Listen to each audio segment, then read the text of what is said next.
Hi, it's Kate at the Sober School. And last week I was on a coaching call with some of the women who've been through my Stop Drinking program, Getting Unstuck. And we got into this really interesting conversation about some of the things we just had to do as drinkers. Things that, when you look back on now in sobriety, seem pretty weird. But at the time, they just kind of made sense. They were just something that had to be done. So one of my graduates was sharing that her son and his family don't drink. They don't have alcohol in their house at all for religious reasons, I think. So when she used to go and stay with them, she'd pack some of those little bottles of wine in her suitcase to quietly drink alone in her room during her stay. And she was there to see her grandkids and her family, people she loves and actually likes spending time with. And yet, the thought of not being able to drink for a whole week meant that she had to smuggle some alcohol in with her, because not drinking for 7 days was just unthinkable. So packing those little bottles, drinking them in her room, and then having to dispose of the empties afterwards, that was all just something she had to do. And we were reflecting on how strange that behaviour seems now, looking back on it. But at the time, it just felt like a solution to a problem. Like, she wanted to drink, she knew she wouldn't be able to. So yeah, she'd smuggle alcohol in her suitcase. Someone else on our call was sharing how she's just been on her first flight alcohol-free. And for those of you who always drink when you're flying, you'll know it's a big deal, a significant sober first. And she was explaining that because of the coronavirus, a lot of the bars in the airport are actually closed and there's not much of a drink service on the flight itself. And we got to talking about how stressful that would have been as a drinker who's used to boozing a lot on flights. And to suddenly be in that situation where it's all taken away from you. The only way of getting enough alcohol would have been to have gone and bought some alcohol in duty free and then try to discreetly drink that throughout the flight. And we were saying that I think for all of us, there's probably a time in our lives when we might well have gone and done that. It would have just been something that needed to be done, because not drinking on a flight, that was just crazy. I have heard so many stories like this that include the words, "it's just what I had to do." So for example, cooking with a glass of wine out on the counter whilst also having another glass or bottle hidden away elsewhere that you're drinking from at the same time. Or having a few drinks on the train home so you can walk through the door and then just have one glass before dinner. Or smuggling alcohol into concerts because you don't want to queue at the bar, but you cannot possibly go to a show without drinking.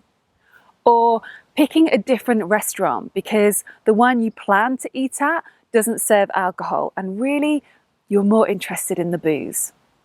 Or leaving an event early because you just want to go home and drink lots and drink fast without being watched. It all feels like stuff you just have to do because you want to get your fill and you don't want anything to get in the way of that. The reason I'm sharing this with you here is because I often get questions from people who want to know if their drinking is a problem.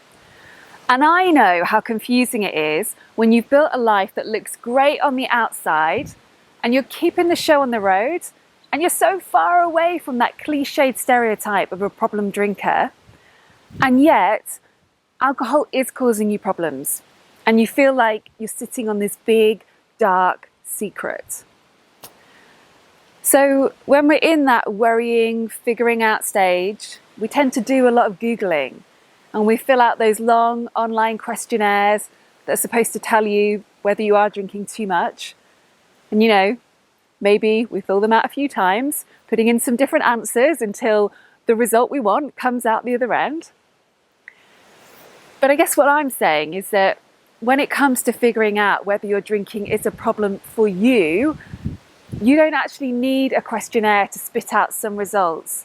or for someone else to tell you that, oh yes, you must stop? I think the answer is actually much simpler than that. And there are two themes that really come out of the stories that I've been sharing with you today. First of all, if you are hiding your drinking in any context, that's a red flag. That's a sign that you're not happy with it. And that counts. Second, if there are things that you just have to do in order to access the amount of alcohol you want, and you'd be embarrassed if other people knew about it, then that's another thing to pay close attention to.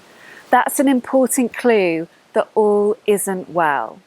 And if this stuff is hitting home with you and you know you need to do something but you don't know where to start, here's what I suggest. Take a complete break from drinking for at least 6 weeks. That allows you to test drive sobriety properly and find out what alcohol-free living is really all about. Because if you only ever stop from Monday to Thursday each week, all you do is repeat the hardest bit of sobriety over and over, because those first few days are tough. And likewise, I think we can discount the idea of moderation for you, because you wouldn't be watching this if that was working for you consistently and making you feel really happy and good.